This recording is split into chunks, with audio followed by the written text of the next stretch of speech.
John, what have you learned during the coronavirus crisis? What have you learned? What difference has it made to the business?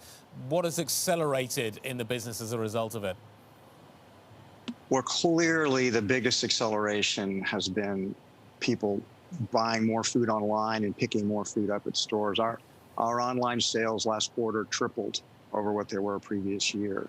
So I don't think that'll be a permanent shift. I think when the pandemic's over and people feel safe again, much of that traffic will come back to the stores, but some won't. Some will stay online because of the convenience factor.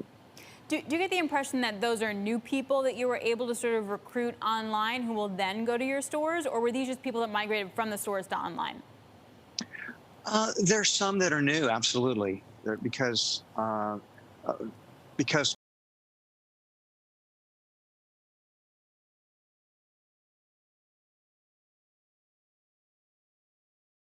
customers or customers who were occasional customers started shopping with us more frequently. So some are new, some are already existing customers, and some are just customers shopping more frequently than they did before because restaurants, many restaurants were shut down and many have not reopened. So a lot of people are eating out less, and that's helped raise grocery sales for pretty much everybody.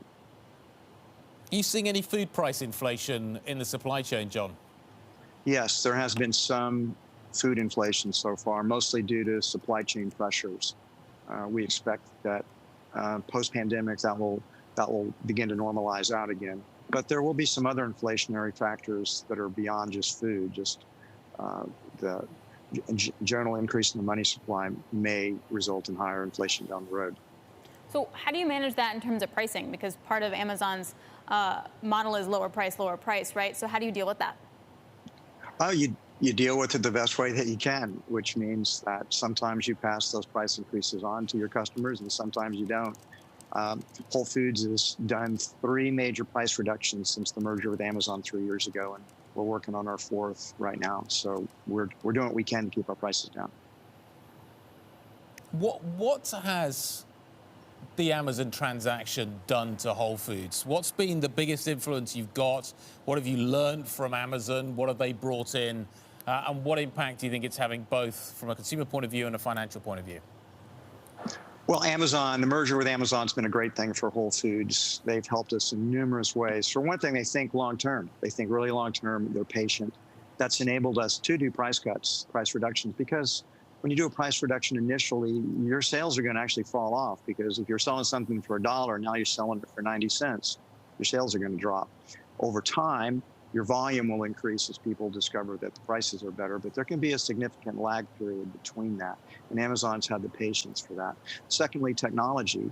Would Whole Foods have been able to handle this pandemic from a delivery standpoint without Amazon's technology? And the answer is probably not.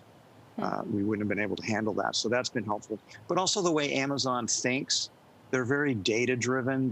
They ask a lot of questions, and they've been helping us to lower our shrink, our spoilage, our theft. We're tracking our costs and expenses a lot better, and Whole Foods is systematically thinking through how we can reduce our costs or unnecessary costs, and Amazon's been very helpful there as well. Well, that's interesting. I was going to ask about inventory. Like, how do you manage your inventory due to the pandemic, but then also since Amazon took you over? Well, I don't think Amazon's had much to do with changing our inventory practices, but during the pandemic, supply chain was extremely strained. Things switched around so much. I mean, I'll give you a couple of examples. So Whole Foods operates some of the highest volume restaurants in the United States. And when the pandemic happened, we had to shut down all of our self-service salad bars, all of our self-service hot bars, and we saw a 75% decrease in prepared foods in our stores. And that's also partly due because so many offices closed down, so we weren't getting the lunchtime traffic. But then again, almost every other category exploded. Produce, meat, seafood, grocery, particularly animal proteins, just went through the roof. And that's caused a lot of supply chain. You have to scramble. When you have big shifts in the supply chain demand, it takes a while to raise new cows. You just can't just get more meat just because the market wants it all of a sudden. because that has to be planned out in advance. So we've had to scramble on the supply side, but I'm pretty proud of the way our team has shown up. I think we've done a pretty good job.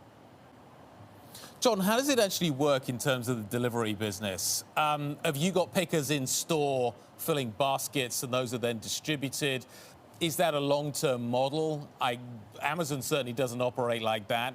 How are you going to make the advances that you've made in e-commerce stick? And do you think you're doing it right now? We are doing it right, and that is also how Amazon is operating as they open up Amazon Fresh stores. They're doing the same. If you want, what we've discovered in delivery is people don't want to get food for the most part 24 hours or 48 hours later. They want to get it as quick as possible because most people don't plan long ahead.